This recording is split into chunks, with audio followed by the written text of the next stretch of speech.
What's the point of all these tournaments if we keep making the same mistakes? When we dedicate ourselves to something we really care about, it's hard to see the steps forward, especially when it feels like we're stuck in place.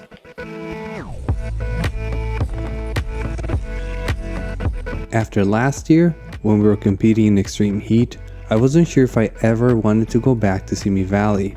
But when I saw that this year's California State Outdoor was moved to Northern California, I was surprised to see a new state event nearby. This weekend we're traveling north for a newly established event, the Conejo Cup 2025, hosted by Conejo Valley Archers in Simi Valley. The forecast for today is cloudy with some showers, and it's actually a little cold.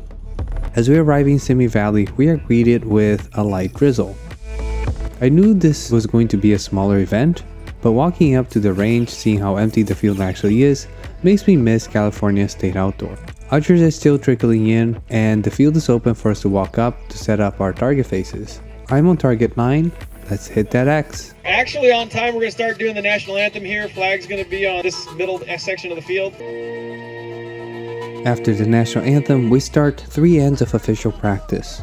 Arrows are flying well and the wind isn't too much of a factor today. Between ends, I put on my Easton hoodie, which keeps me warm as it starts to drizzle again. Soon, my clicker panic starts to take over, and I'm fighting my body to keep moving. The shots are getting lower and lower.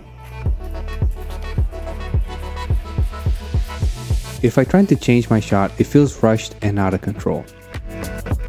But out of 6 arrows per end, it seems like half are correctly balanced and half are not. Some shots I keep thinking about shot timing and lose track of alignment. Other shots I'm on autopilot and timing's all off. But it's okay. This is why I'm here. My goal is to maintain a good balance for as many shots as I can, bringing the whole shot together, which is easier to do during practice.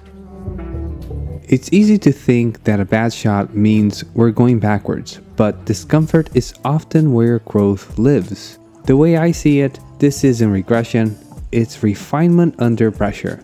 Even if half my shots aren't balanced right, the fact that I can recognize that is progress. We're past the halfway point for today and almost done, and I'm feeling a little too comfortable, so much so that my shots are losing their purpose. Then I try to force this one shot and it's a miss. It's completely out. I don't know where it went. I walk around with an arrow jack to pull arrows from hard targets, which usually makes me a pretty popular person at the range, but it seems that this time I'm using it to pull my own arrow out of the wooden stand. Last end of the day, and I'm determined to recover from such a failure and end my day on a good note. It's not perfect. Again, half the arrows are in the yellow and half of them are out.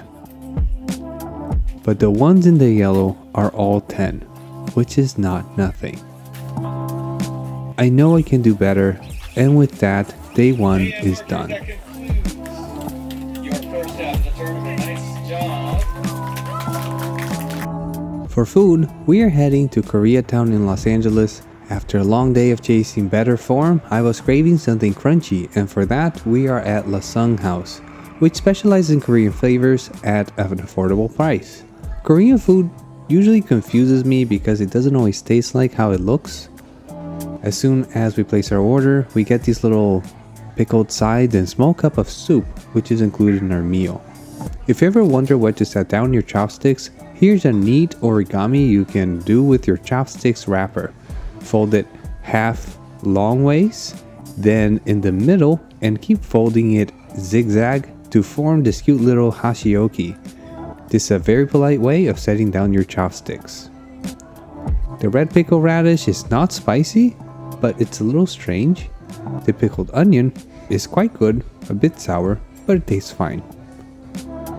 This is what we're here for. The pork cutlet is their specialty.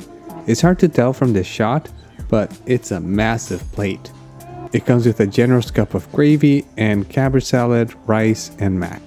I ordered mine with jumbo shrimp, which comes with tartar sauce. This pork cutlet is perfectly fried with a really nice crunch. It's thin and crispy, makes up for bad shots from earlier. We also ordered this buckwheat noodle soup, which is served ice cold and is so refreshing. And now, with a full belly, I head home to reflect on what happened today and adjust my goals for tomorrow. Day 2 and the weather is nice. Purpose doesn't mean perfection. Today I'm not chasing a perfect score. My goal is steadiness, no misses, and build trust in my process. One arrow at a time. I'm not sure how I missed this yesterday, but the fields here are very green and it's quite beautiful to shoot in. As we start scoring, I am purposely not reacting to every shot, and in fact, I started avoiding looking at my scope after every other shot. Only look at the scope if I am uncertain about how much power to put in each shot.